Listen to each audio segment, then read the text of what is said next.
আমরা বৈষম্যবিরোধী ছাত্র আন্দোলনের পক্ষ থেকে আমরা 4 আগস্ট হচ্ছে শহীদ মিনারে আবার বড় একটা প্রোগ্রাম আয়োজন করি। সেখানে প্রায় লাখ খানেক মানুষ কিন্তু সেখানে জড়ো হয় এবং সেখানে আমরা বলি যে আমাদের যে 9 দফা ছিল বৈষম্যবিরোধী ছাত্র আন্দোলনে, সেই 9 দফা দাবি থেকে আমরা তখন 1 দফা দাবিতে উপনীত হই যে ঢাকা আসো জনতা, ছাড়তে হবে ক্ষমতা, মার্চ টু ঢাকা। এই কর্মসূচির মধ্য দিয়ে এরপরে জানেন যে এই কর্মসূচিটা আমাদের 6 তারিখে ছিল, কিন্তু কর্মসূচি যখন আমরা ডিক্লেয়ার দেই তখন আমরা জানি না যে আমাদের হচ্ছে কারফিউ দিয়ে দেয় অনির্দিষ্টকালের জন্য আবার। তো তখন আমরা আবার রাত্রে হচ্ছে আমাদের ডিসিশন চেঞ্জ হয় এবং চেঞ্জ হয়ে আমরা সেটাকে 5 তারিখ করি এবং 5ই আগস্ট আমরা বিভিন্ন পয়েন্টে এই 4ই আগস্ট রাতে বিভিন্ন জায়গা থেকে বিভিন্নভাবে মানুষ হচ্ছে পিকআপ ভ্যানে করে, কেউ হচ্ছে ট্রাকে করে, কেউ হচ্ছে অ্যাম্বুলেন্সে করে তারা হচ্ছে ঢাকায় আসে এবং ঢাকায় এসে তখন তারা কিন্তু বিভিন্ন পয়েন্টে পয়েন্টে কিন্তু তারা থাকে এবং যখনই দেখে যে সেনাবাহিনী পিছু হচ্ছে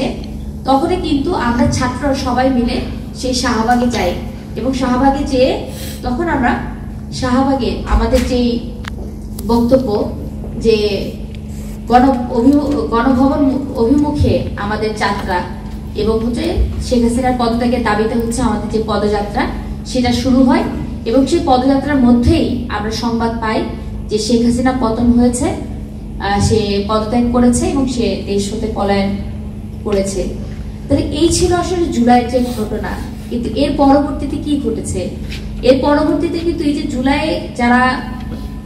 আহত হয়েছে বা যারা নিহত হয়েছে এই সংবাদগুলো কিন্তু আমরা জুলাইয়ের ওই সময় কিন্তু প্রপারলি আমরা কেউ পাইনি।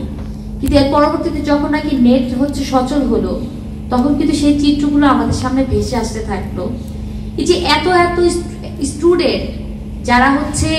আমরা বলতাম যে এই জেনারেশনকে টিকটক জেনারেশন, কিন্তু সেই টিকটক জেনারেশন কিন্তু দেখিয়ে দিল যেটা কিন্তু বুক চিতিয়ে আসলে দেশের জন্য কিন্তু নিজের জীবনটা দিতে পারে। 15 বছরের যে ক্ষোভ, জিনিসপত্রের মূল্য বৃদ্ধি, মানুষের জীবনে যে নাবিশ্বাস উঠে গেছে একদম,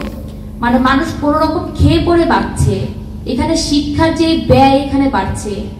এই যে ক্ষোভ, সেই ক্ষোভটাই কিন্তু শুধু ছাত্রদের না, সেটা কিন্তু আপামর সাধারণ জনতার মধ্যে কিন্তু সেই জায়গাটা তৈরি করেছিল, যার ফলে কিন্তু এখানে কিন্তু একটা গণ আন্দোলন গড়ে উঠেছে এবং একটা গণ অভ্যুত্থান কিন্তু আসলে সফলভাবে এখানে হয়েছে। আমরা ছাত্ররা একা মিলে কখনোই আন্দোলন করতে পারতাম না। ছাত্ররা আন্দোলন করলেও সেই আন্দোলন কতটুকু যেত সেটা কিন্তু আমরা জানতাম না যদি জনগণ এখানে আমাদের সাথে না থাকতো।